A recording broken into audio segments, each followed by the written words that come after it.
तुम्हारा नहीं है। तुमको तो एक बुल्ला भर पानी का काम दिया गया कि देखो इस बुल्ले को इसकी ठीक से हिफाजत करो। लेकिन तुम कहने लगे मैं नहीं रहूंगा तो बुल्ला नहीं रहेगा। बेवकूफी और मूर्खता की बात, ऐसा कभी मत सोचना। ये कहो कि हमको जो सेवा हो दीजिए, जो आदेश मिले खिदमत करने का वो दीजिए और हम खिदमत करें। हम तो छोटे आदमी, तो खिदमत करो, सेवा करो, जो भी सेवा आपको मिल जाए करो। लेकिन ये कहो कि मैं नहीं रहूंगा, कुछ नहीं। तुमने देखा अच्छी तरह से पहले लोग कहते थे मैं नहीं रहूंगा तो राज कौन चलाएगा, चले गए। फिर लोग कहते थे मैं नहीं रहूंगा तो कौन चलाएगा, वो भी चले गए। फिर कहते थे मैं नहीं रहूंगा, कौन चलाएगा, वो भी चले गए। अगर सही बात बता दी जाए कि एक बकरी और गधा को भी कुर्सी पे बैठा दिया जाए तो उससे भी राज चलेगा, बराबर चलता रहेगा। एक पत्थर की मूर्ति बना करके रख दी जाए कुर्सी पर, तब भी राजकाज चलता रहेगा। पत्थर भी राजकाज चला सकता है। तो तुम क्यों अहंकार करते हो कि हम नहीं रहेंगे तो नहीं चलेगा? ये सब बनावट सब।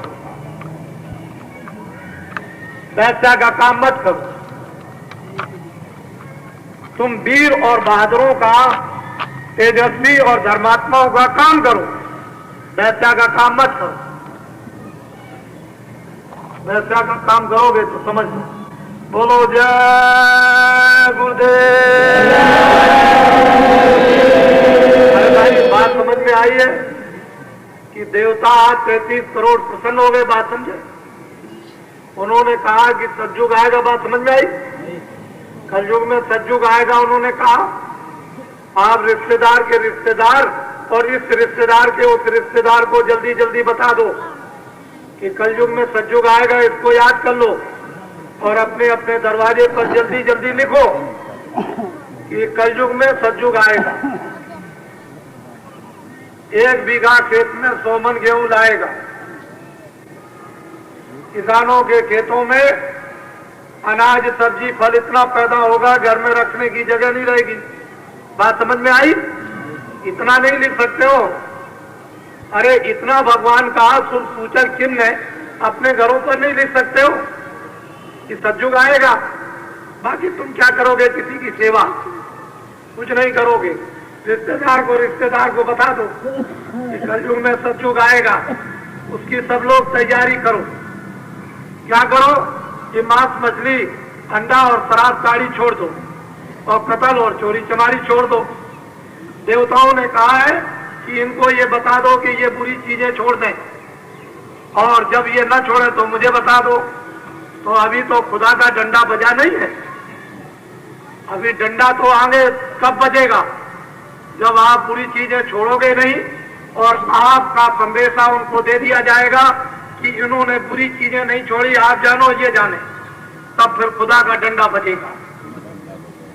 ऐसा जोर का डंडा बजेगा कि एक ही डंडे में जब जमीन पर गिरोगे तो नाक आंख सब टूट जाएगी,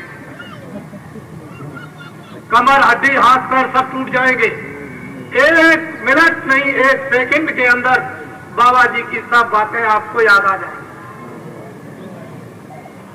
बोलो जय गुरुदेव। बात आपकी समझ में आई है कि काशी जी से 2 बरस के लिए विश्वनाथ शंकर जी भक्तों के साथ जंगलों में 2 बरस के लिए रवाना हो गए। मालूम आप? क्या कोई मैं मजाक कर रहा हूं?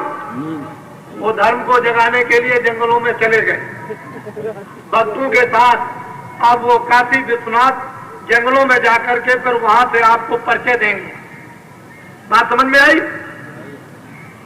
काशी में अब नहीं है, 2 वर्षों तक काशी में जाओगे, वहां विश्वनाथ बम्बोले शंकर जी नहीं है, उनका स्थान तो जरूर खाली पड़ा होगा। वहां जाओ कल जाओ, ये आपकी मर्जी की बात, लेकिन वहां है नहीं। बात समझ में आई? कलयुग में सतयुग आएगा, आपको मालूम हुआ कि 11 दिन तक वो उसमें सम्मिलित रहे थे, लेकिन आपको विश्वास नहीं था। 2 करोड़ नर नारियों से ऊपर थे। हिंदुस्तान में राज संस्थाएं और धार्मिक संस्थाएं 2 करोड़ नर नारियों को जमा नहीं कर सकती, वो आपने देखा। और आगे जब कार्यक्रम का स्वप्न होगा तो 10 करोड़ नर नारी जमा होंगे। समझ रहे हो? 10 करोड़। बोलो जय गुरुदेव, जय गुरुदेव, जय गुरुदेव। नाम किसका? जय गुरुदेव। नाम किसका? तुम्हारी समझ में बात आई कि हम महात्मा तो है नहीं, हम कोई भगवान और फकीर तो है नहीं, तुम्हारी तरह से एक आदमी। तुमको भी आदमी समझते हैं, हम हमको भी आदमी समझो। बात तो समझ में आई? बोलो जय गुरुदेव। क्या शरीर है? क्या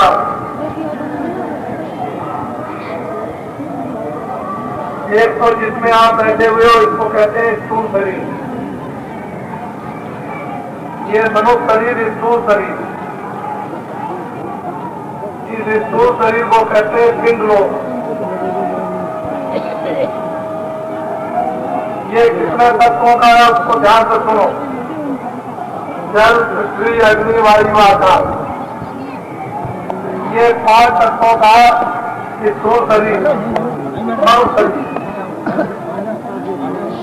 उसमें 5 में जानवर, पशु, पंछी सब आ जाते। पशु पंछियों में किसी में 2 तत्व है, किसी में 3 तत्व है, किसी में 4 है और किसी में 1। मनुष्य शरीर में 5 तत्व। जल, पृथ्वी, अग्नि, वायु, आकाश। एक तत्व को कम कर दिया जाए तो आदमी पागल हो जाए, बुद्धि काम नहीं करे। मनुष्य शरीर की विशेषता ये है कि 5 तत्व पूरे और बुद्धि काम करती है। इसको कहते हैं स्थूल शरीर। इस स्थूल शरीर में जो आहार है वो फल का है, अनाज का है, दूध का है, घी का, सब्जी है। इस स्थूल शरीर में स्थूल आहार, स्थूल तत्वों का। इसके बाद में लिंग शरीर, या आंखों की हद तक ये स्थूल शरीर, और इसके ऊपर जब चलेंगे तो लिंग शरीर, वो है 17 तत्वों का। 10 इंद्रियां और 4 अंतःकरण, मन, बुद्धि और चित्त, और 3 गुण, रजोगुण, तमोगुण, सतोगुण। 10 और 4 14 और 3 17। 10 इंद्रियां, 4 मन, बुद्धि, चित्त, अहंकार और रजोगुण, तमोगुण, सतोगुण, 17 तत्वों का लिंग शरीर। लिंग शरीर में जो आहार है वो सुगंधी का, वहां भोजन नहीं, वहां दूध नहीं, घी नहीं, अनाज नहीं, फल नहीं, कोई चीज नहीं, सिर्फ सुगंधी का आहार, खुशबू। बस वहां के जो लोग हैं, वहां की जो जीवात्माएं हैं, वो खुशबू सूंघ करके जीवित रहती है। और लिंग शरीर स्वर्ग लोक में, वैकुंठ लोक में। इसके परे सूक्ष्म शरीर, वो है 9 तत्वों का। मन, बुद्धि, चित्त और अहंकार, 9 तत्वों का।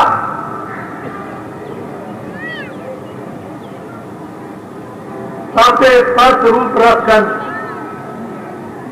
ये 9 तत्वों का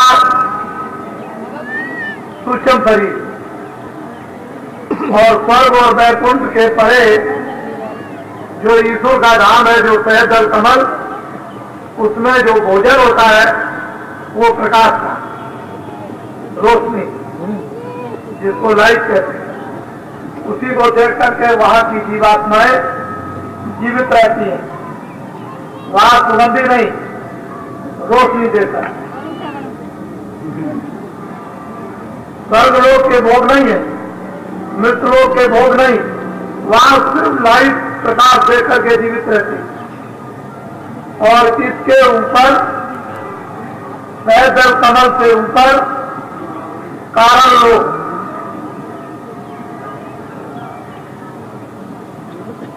वो शब्द रस रूप गंध, यानी 5 तत्वों का।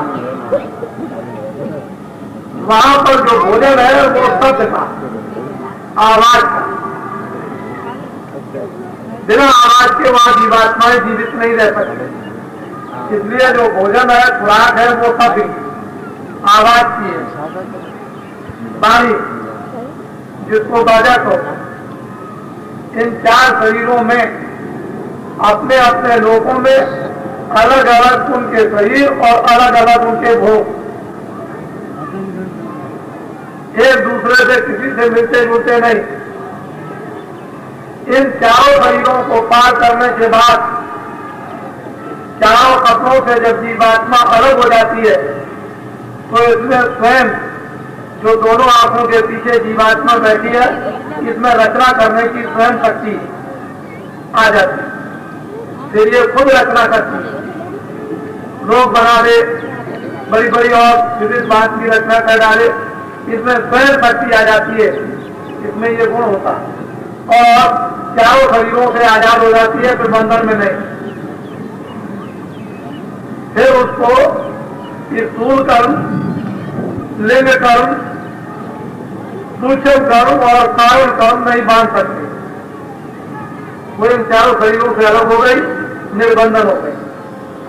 तो हम लोगों को ये मालूम नहीं है कि स्थूल शरीर में क्या आहार है, लिंग शरीर में कौन सा आहार, और सूक्ष्म शरीर में क्या आहार, कारण शरीर में, ये नहीं मालूम। कहां से कहां तक स्थूल शरीर है, कहां से कहां तक लिंग शरीर है, कहां से कहां तक सूक्ष्म शरीर है, और कहां से कहां तक कारण शरीर है, इसके परे क्या रुकावट है, तो ये हमको इस बात का ज्ञान नहीं। लेकिन जो साधक साधना करते हैं, जो ऊपर जाते हैं, उनको सब कुछ वो ज्ञान होता जाता है, उनको सब मालूम होता है। जो जो आहार करते हैं, जिस लोक में, जिस शरीर में जाकर वो बताते हैं कि यहाँ सुगंधी का आहार, यहाँ पर प्रकाश का आहार, यहाँ शब्द का आहार है, वो सब बताया करते हैं।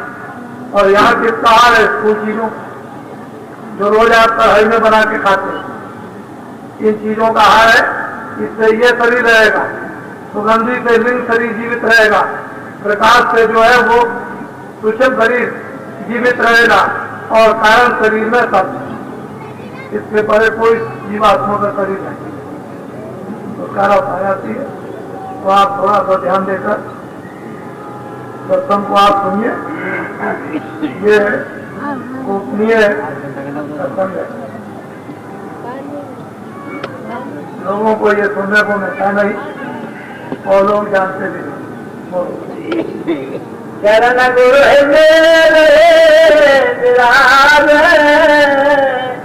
बताया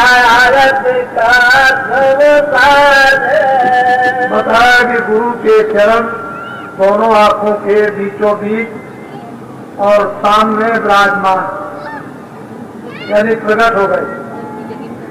राम नाम रूपी मणि प्रकट हो गई। गुरु के चरण जो प्रकाशित स्वरूप है, वो प्रकट हो गए। उनका दर्शन,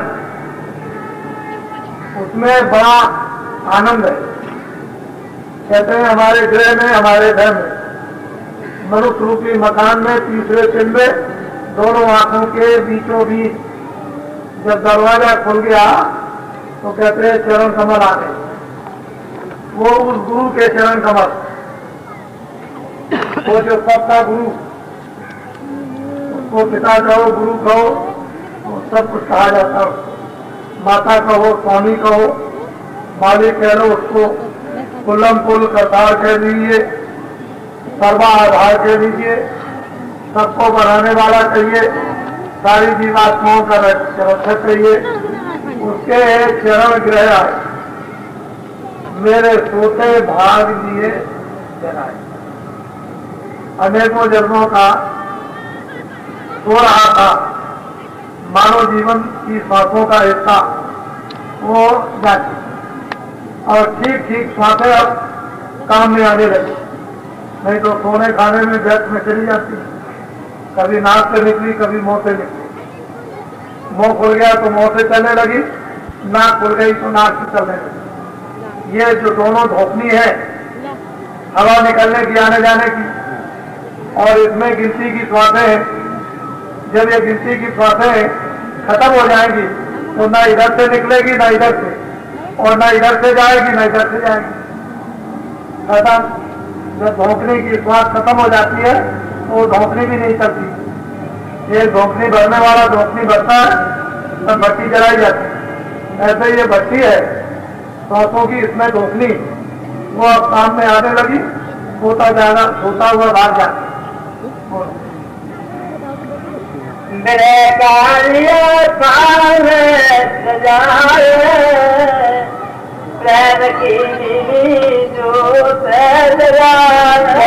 विरह की थाली बनाई,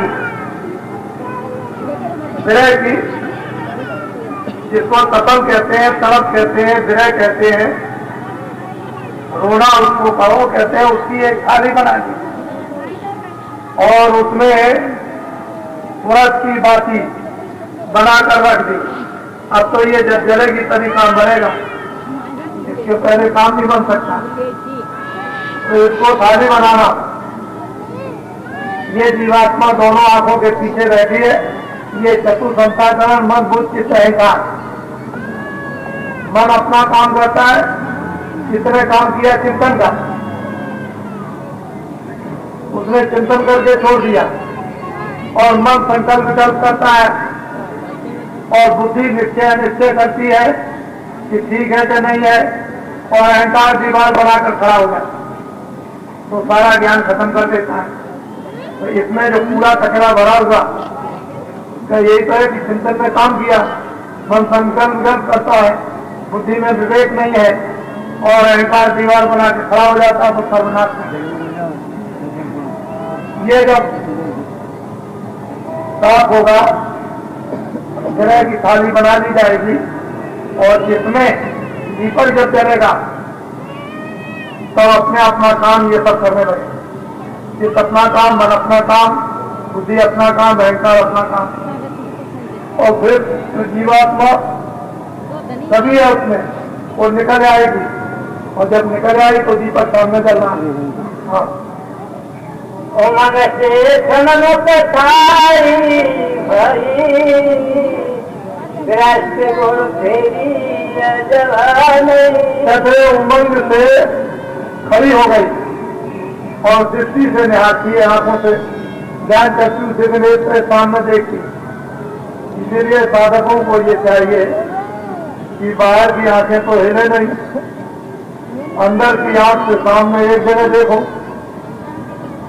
और जब विरह होती है तो मन इधर उधर और चित्त कहीं नहीं जाता, दृष्टि के साथ लग जाता और दृष्टि खड़ी हो जाती, और बाहर की दोनों आंखें हिलती नहीं, तो दीपक जल जाता। फिर जला दिया दीपक, और जब तक ये विरह नहीं होती है तो दीपक जलता नहीं, दृष्टि एकाग्र नहीं होती है, कैसे काम होगा। जागना जट में हुआ यार, हो तो ये दोनों आंखें मेरे सामने चांदना, जहाँ चांदना होगा और आदमी चली जाए, उजाला हो गया, दिखाई देने लगा, चांदना हो गया, चंद्रमा निकल आया, प्रकाश हो गया, उसको बड़ा शीतल ठंडा था। लेकिन इस चांदना को प्रगट करने के लिए पहले जो जो उपाय महात्माओं ने बताए उनको धीरे से करना चाहिए। हम लोग उन उपायों को करते नहीं है, घट में चांदना खुलता नहीं, अंधेरा दूर होता नहीं है,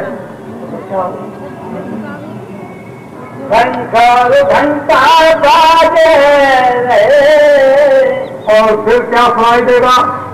जब चांदना होगा, उजाला प्रकाश हो गया तो घंटे संग की आवाज बड़ी मधुर, इतनी अच्छी स्वामी और मीठी लगेगी कि सुनते सुनते सुनते सुनते उसमें लय हो जाए।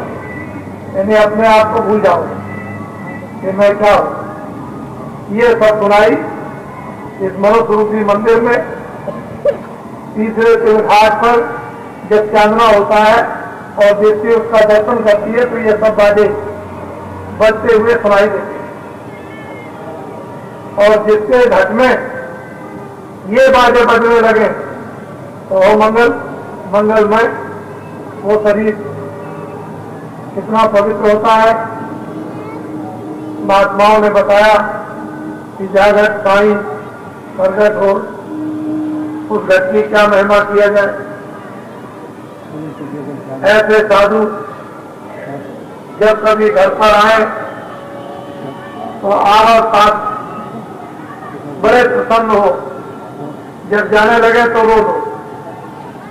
आवर साध न हर्षिया जात न दिया रोड, कहे कबीर का दास की मुख कहां से हो। साधु आवाज देखकर मन में डरे मरो, गुस्सा आता है, मन जो है नाराज होता है तो मन में डरे मरो तो होती चूरा बसे गांव के छोर। उस गांव के भंगी हो गए और किनारे पर बसाए जाओगे। गांव में बैठनी बच्चे हो सबके साथ तो साजन भोजन पीसों दीजिए साथ बुलाए। कहते हैं कि उनकी सेवा बड़े प्रेम के साथ में साजन भोजन जो कुछ एक उचित शक्ति हो, रूखा सूखा फल फूल उनकी सेवा करो तो जीवत जप है, जप में हम परम पद पाए। इस संसार में तो तमाम जप होगा और आखिर में ये जीवात्मा परम पद में चली जाएगी। तो वही है कि बड़े भाग जिनके ग्रह में चांदना हो गया और घंटे घड़ियाल बजने लगे वो घट बड़े भागशाली। यही जब इसने जो यज्ञ किया था तो इस घंटा को बजाने के लिए सुपथ के लिए कहा था कि ये यज्ञ जब सफल होगा जब मनुष्य रूपी मकान पर कोई घंटा बजाएगा। उस समय पर सुपथ संत थे, 24 घंटे उनके मकान पर घंटा बजता रहता। मनुष्य रूपी मकान पर मंदिर में जब हुआ घंटा बजा दिया। अगर ये बाहर का घंटा किसी के घर का होता तो कोई भी लाकर के बजा देता, लेकिन ये घंटा नहीं था, वो इधर का घंटा था तो कुदरती बजा। तो इस मैराज की बुद्ध की छज्जे पर खड़े हो, सामने इधर चांदना तुमको दिखाई देगा और फिर देखो कैसी अद्भुत झंकारें उधर से आ रही तरह तरह की। ये घटका भेद है, भेद है, वो महापुरुषों के ही द्वारा कब प्राप्त होता है जब भेद घंटा बाजे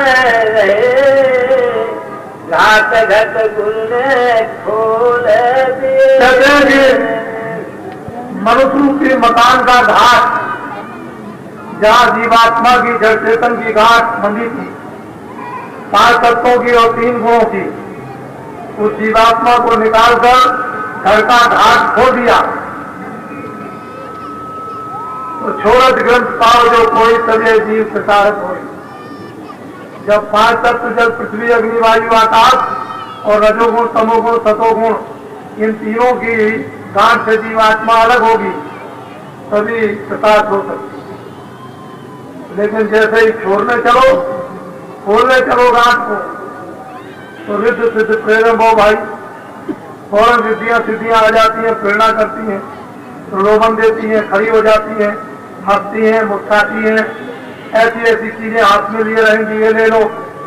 और आपकी बुद्धि उसमें फंस गई, हट गई तो हो बुद्धि जो परम त्यागी।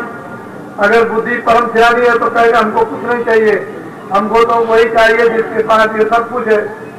और बुद्धि में होशियारी नहीं, विवेक नहीं, तो कहेगी ये संसार की चीज दे दीजिए। तो ये जो चांदना निकला था बुझ गया, बंद हो गया। बस आप इधर रह गए, उधर का दरवाजा बंद हो गया। तो बड़े विवेक के साथ में देखो पहुंची सब मजार जो तिलक पाई जगमग तार। कहते हैं कि सहजल कमल में जब पहुंची तो वो तार ज्योत जो है जगमग जगमग जगमग चमक रही, और वो ऐसी ज्योत है कि उसी ज्योत में स्थानीय पुरुष का वहां दीदार दर्शन होता है कि वो किस रूप में है। बहुत ही उसका सुंदर मनमोहन श्याम रूप बड़ा ही सुहावना है। वो 3 लोक का मालिक है। सहजल कमल में निरंजन भगवान के दर्शन हुए और वो ज्योत जगमग जगमग, उसके सब महात्माओं ने निशान बताए। ज्योतें तो और भी है, किसी और ज्योत का दर्शन हो गया और आपने कह दिया कि नहीं वो नहीं, और ज्योतों में और निशान है, लेकिन इस ज्योत का निशान ही अलग है।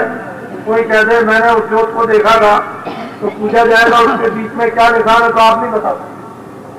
जिसने देखा है वही बताए। वो ज्योत जलती है सहजल कमल में, और वहां 3 लोक के मालिक का दर्शन होता है। सारा पसारा नीचे का जो कुछ भी उससे हुआ है वो सब ज्यों का ज्यों दिखाई देता है। देखती लीला हुई अब बंकनाल के पार। वहां बहुत सी बड़ी लीलाएं अद्भुत अद्भुत देखने को मिलती है। तरह तरह की लीला जो कहने में नहीं आ सकती है, ऐसी चीजें यहाँ नहीं। ये तो सब चीजें मिट्टी की बनी हुई है, लेकिन वहां पर मिट्टी का कोई बालुका का कोई भी सामान बना हुआ नहीं। हर चीज में से किस तरह की चमक आती है, किस तरह की रोशनी होती है, प्रकाश होता है कि उसने ये किस खूबसूरती से, किस कारीगरी से, किस मशीन से ये चीजें बनाई। वहां का कारखाना सब का सब देखने पर ही मालूम होता है, लेकिन वहां का नक्शा नमूना यहाँ किसी कागज पर नहीं उतारा जा सकता, उसके इशारे किए जाते हैं। और यहाँ वो चीजें है ही नहीं जिसका प्रमाण देकर के ये समझाया जाए कि ऐसा है। ये तो मट्टी की चीजें हैं, तो मट्टी की चीजों से उसकी क्या तुलना। गुरु ने किया मुझसे प्यार, बजाई नौबत कहते हैं कि जब वो बंगला टेढ़े रास्ते से ऊपर जब चढ़ी तो बड़े बड़े पर्वत, ऐसे ऐसे विशाल पर्वत हैं कि सारा संसार उसका एक छोटा सा टुकड़ा। ऐसे बड़े बड़े पर्वत विशाल, और किस चीज से बने हुए हैं? सोने के। सोने के विशाल विशाल पर्वत चमकते हैं। साधकों को ये इच्छा होती है कि इसमें तो थोड़ा सोना ले चले, लेकिन यहाँ वो नहीं आएगा। उस सोने की यहाँ कोई कीमत भी नहीं है दे सकता। तो बड़े बड़े विशाल वहां पर पर्वत नजर आते हैं। उन पर्वतों पर विविध भांत की लीलाएं, खेल तमाशा हर क्षण पर होते रहते हैं। और वहां नौबत हमेशा सबसे ऊंचे मुकाम से बढ़ती रहती है। बराबर आपने देखा होगा, कभी तीर्थों में गए होंगे तो दरवाजे के ऊपर में बैठ करके लोग नौबत बजाते हैं। वो नौबत किसकी बजती है? खुदियानी की। बजाते रहते हैं इस तरह से नौबत। तो ऐसे ही वो नौबत ऊंचे स्थान पर बज रही और कितनी अच्छी है। उसको बाड़ी कहो, बाजा कहो, जो आपकी इच्छा हो, लेकिन वो ऐसा बज रहा है कि कितना उसके सुनने से और देखने से आनंद और खुशी प्राप्त होती है। ये महात्माओं ने जिस आनंद को, खुशी को बताया, ये तो ऐसे ही साधारण रूप से कह दिया था। मान कर आई सके बोलार, हंस का देखे रूप हो गया। उन मुकामों पर बिना गुरु के कोई जा नहीं सकता। कभी आगे गुरु, कभी पीछे गुरु, कभी दाएं गुरु, कभी बाएं गुरु। बिना गुरु के वहां एक कदम, एक कील, जर्रा भर, कल भर भी आगे तक नहीं रख सकते हो। ऐसी रचना का भारी विस्तार तो भूल चलेगा, साथ साथ ले चलेगा, क्योंकि रास्ता तो उसका देखा होगा। हम तो जानते नहीं, चले जाएंगे, हमको तो रास्ता मालूम नहीं है। उधर जाएंगे, उधर देखते हैं कि मान सरोवर, उधर स्नान करना पड़ेगा, बड़ा भारी सरोवर है, और वहां पर उसके इर्द गिर्द कितने चमकते हुए घाट उसके बने हुए हैं, और वहां पर जीवात्माएं रूहें किस तरह से उस मान सरोवर में स्नान करती है, ये एक देखने का दृश्य है।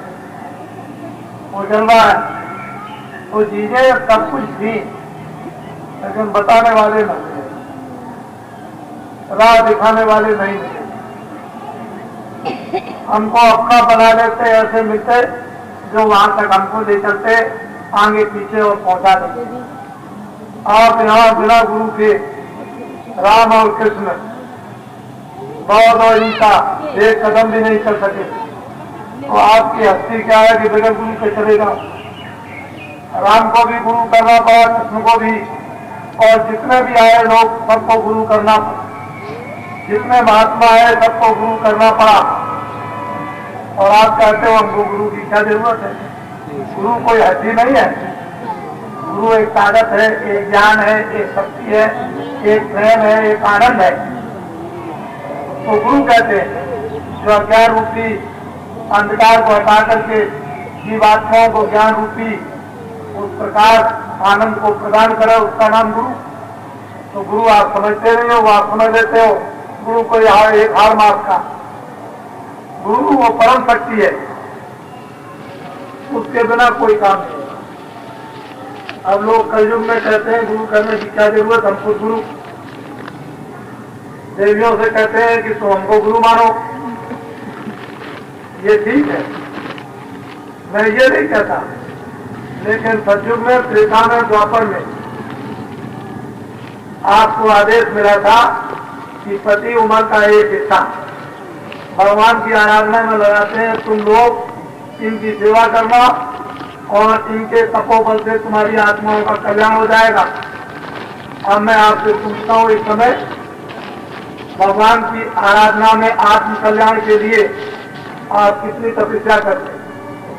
तो कलयुग में नियम बदल गया, स्त्री को भी भजन करना, पुरुष को भी भजन करना। जो स्त्री कमाएगी उसके पास रहेगा, पुरुष कमाएगा उसके पास रहेगा, स्त्री का पुरुष को नहीं, पुरुष का स्त्री को नहीं, अपना किया हुआ काम देगा। ये कानून कलयुग में बदल गया, इसलिए दोनों के दोनों भगवान का भजन करो। बाकी बाहर की शारीरिक सेवा है वो शारीरिक सेवा करो, जहाँ आत्म सेवा है वहाँ आत्म सेवा करो, जहाँ शरीर का संबंध है वहाँ शरीर का संबंध रखो, जहाँ आत्मा का संबंध है भगवान के साथ जोड़ दो। तो ये काम दोनों को करना। पहले युगों में महात्माओं ने स्त्रियों की सुविधा के लिए स्त्रियों को वो तत्व उस समय पर नहीं जगे थे जिससे वो भजन करती, इसलिए उस समय आदेश दे दिया था कि इनकी सेवा से तुम्हारा बड़ा हो जाएगा। लेकिन अब उन तत्वों की जागृति हो गई और रास्ता सबके लिए खोल दिया, तो जितनी सुगमता स्त्रियों को उतनी पुरुषों को, दोनों एक ही रास्ते से बैठ के भजन कर सकते, किसी को कोई बाधा नहीं। मीरा ने किया उसने पाया, सहजबाई ने किया उसने पाया, तुलसीदास ने किया उन्होंने पाया, धर्मदास ने किया उन्होंने पाया, और भी देवियों ने किया उन्होंने पा लिया। तो सबको अब समान अवतार भगवान की तरफ जाने और भजन करने का मिल गया। तो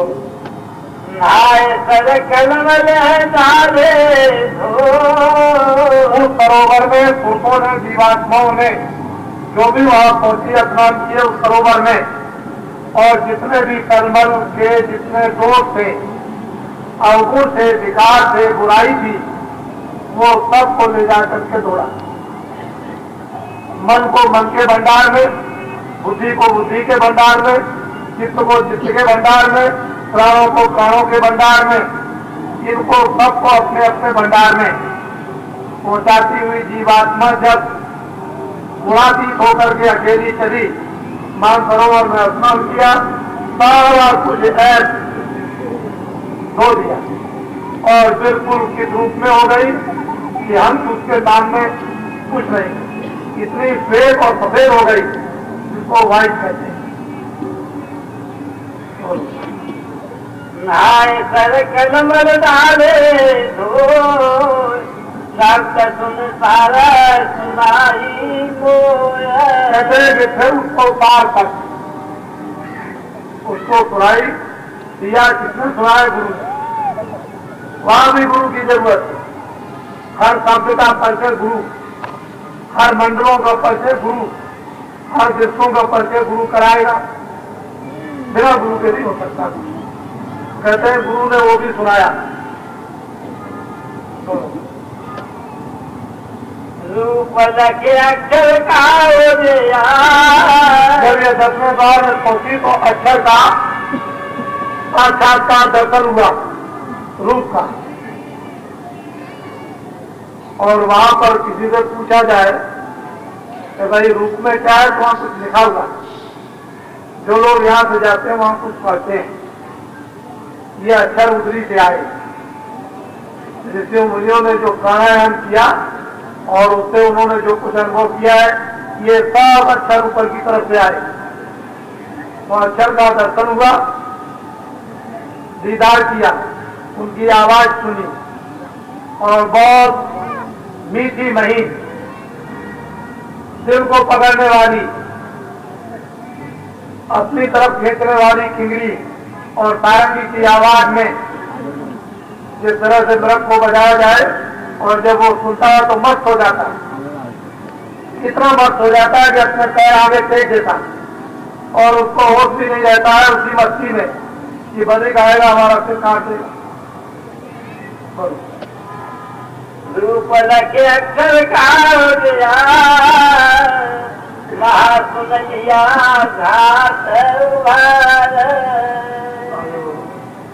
चली अब सत्व हुए सारा। समर जाए बंसी तान सुना। बिना और सदगुरु की सहायता के वो सुन मडल महासुन के मैदान में प्रवेश नहीं कर सकती। सदगुरु साथ चलेंगे और फिर उसको बंसी, जिसको सुनकर के तीनों लोग उस बंसी की आवाज को सुनकर के मोहित हो जाते हैं। उस बंसी को संतों ने सुना और जिन जिन को सुनाया सो मोहित, जिनको न सुनने को मिले, इसको न जाने उनके सामने क्या। भैंस जो है भोजन करती है, उसके सामने कुछ बजाइए तो उसकी समझ में कुछ नहीं आता। ऐसे ही भैंस की तरह से अगर जगत में काम करते रहो और आपके सामने कुछ रखा जाए और आपकी समझ में ना आए तो जीवन पशवत है। मनुष्य का जीवन ना समझी के कारण पशु, और समझ गए तो मनुष्य। कुछ कर दिया तो देवता, सिद्धि कर ली तो भगवान।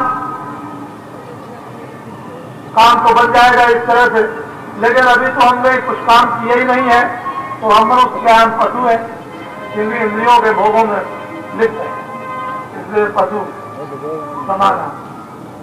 मांसाहारी कुतोदया जस बकरी तस गाय। मांसाहारी सबका भक्षण करते हैं, गाय से बकरी। मीन बाप जो करे आरा 64 जन्म के दो था। मछली का मांस खाने वाले 64,000 बरस तक उनको गिद्ध का जन्म दिया जाता। आकाश में उड़ते रहो, जहां खड़ा हुआ मांस 64,000 बरस तक खा।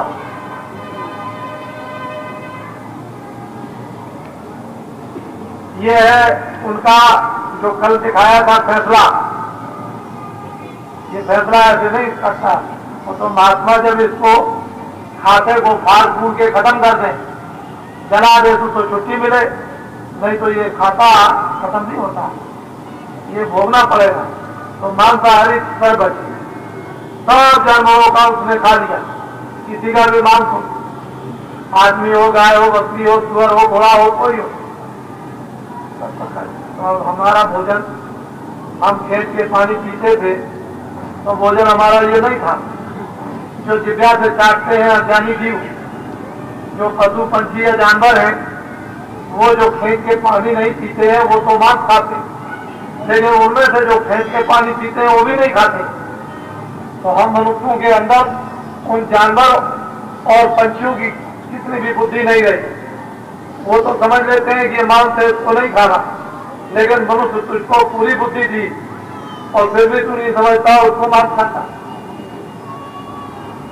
बोलो। अमर पुर पहुंची बीना धारे, हंस जा बैठे देखे द्वार। कहते हैं कि जब ये अमरपुर के दरवाजे पर नाके पर पहुंची तो वो सब के सब पहरेदार बैठे हुए पूछते हैं कि इधर कैसे कहाँ जा रहे हैं।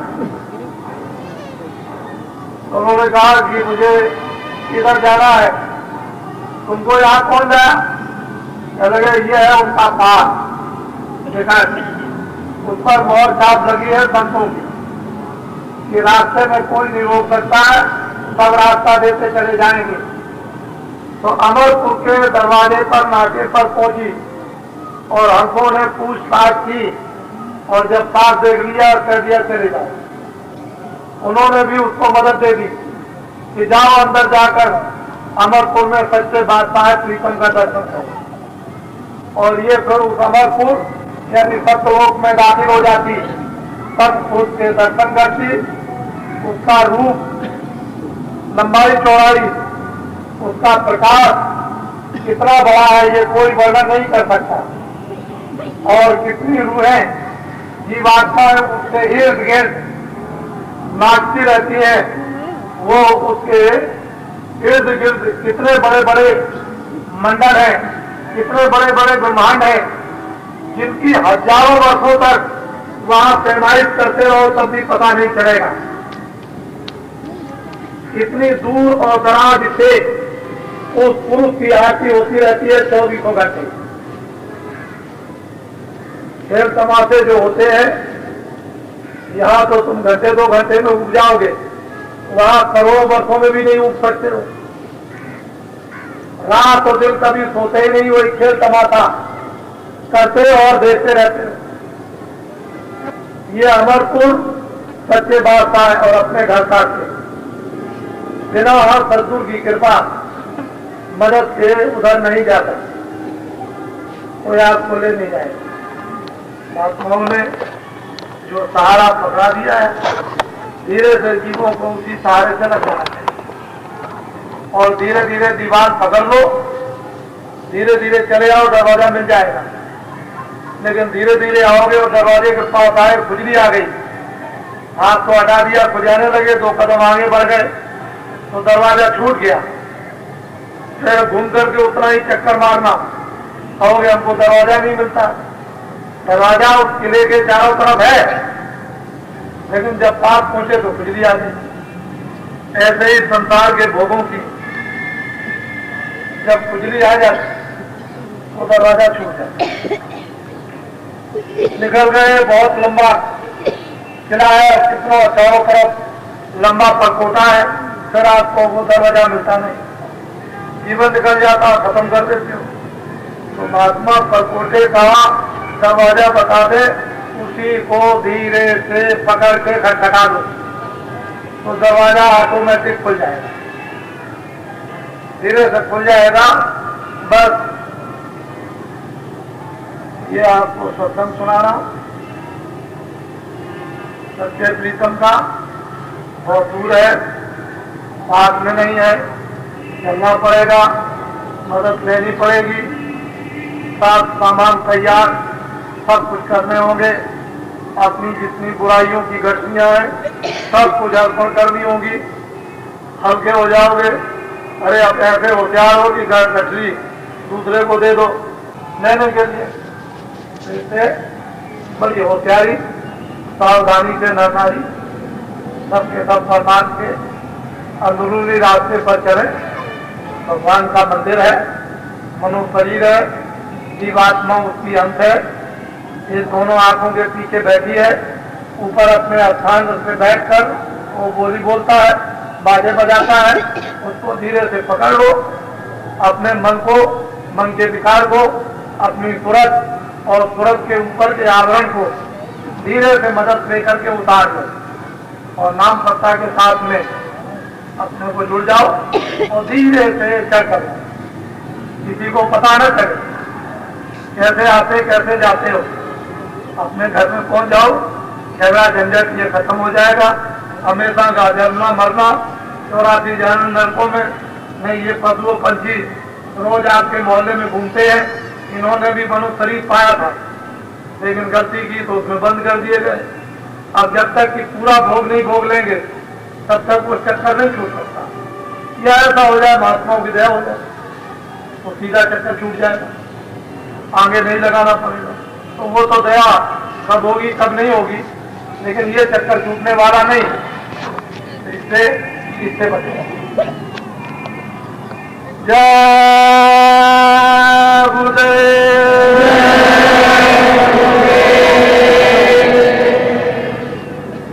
अच्छा ठहर जाओ, कोई शादी है? कोई शादी तो नहीं है? अरे किसी को शादी तो नहीं कराना है, कोई तैयार होकर के आए हो तो अभी ले आओ। अरे शादी मैं नहीं तय करता हूं, तुमको अपना वहां से ठीक कर जाना अपनी अपनी जात में। हाँ तो उनको यहाँ ले आओ, यदि हम पहले ही बेटा समय को नष्ट न करो।